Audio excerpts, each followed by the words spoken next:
தற்போது மதிமுகவின் துரை வைகோ எம்பி நம்முடன் இணைப்பில் இணைகிறார். வணக்கம் சார். தமிழக வெற்றி கழகத்தின் கொடியை நடிகருமான விஜய் அறிமுகப்படுத்தி இருக்கிறாரு. இந்த நிகழ்வை எப்படி சார் நீங்க பாக்குறீங்க? அவர் என்ன நான் அப்பதான் பார்த்தேன். அவர் நாம் அனைவரும் தமிழ்நாட்டிற்காகவும் தமிழ்நாட்டு மக்களுக்கு உயர்வுக்காகவும் ஒன்றிணைந்து உழைப்போம் சொல்லியிருக்கிறாரு. அது வரவேற்கத்தக்கதுதான். அவருடைய அரசியல் பயணத்துக்கு மறுமலர்ச்சி திராவிட முன்னேற்ற கழகத்தின் சார்பாகவும் எங்கள் தலைவர் வைகோவின் சார்பாகவும் எங்களுடைய வாழ்த்தை நாங்க தெரிவிச்சுக்கிறோம். நாங்க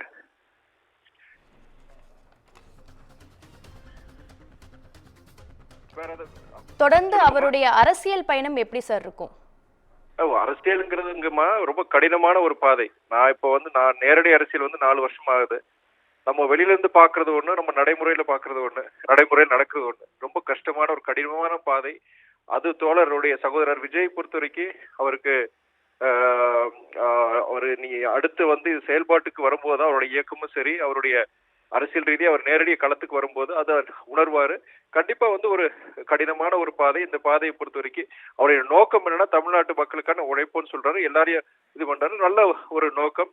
அது செயல்ல அவருடைய நடைமுறையில அவரு இந்த இந்த ஒரு கடினமான பாதையில அவருக்கும் சரி அவருடைய இயக்கத்தினருக்கும் சரி ஒரு நல்ல ஒரு எதிர்காலம் இருக்குன்னு சொல்லிட்டு நான் நினைக்கிறேன். நான் சார், 2026 தேர்தல்ல விஜயின் அரசியல் கட்சியானது எப்படி ஒரு தாக்கத்தை ஏற்படுத்தும்? எந்த மாதிரியான ஒரு பிரதிபலிப்பு இருக்கும் சார்?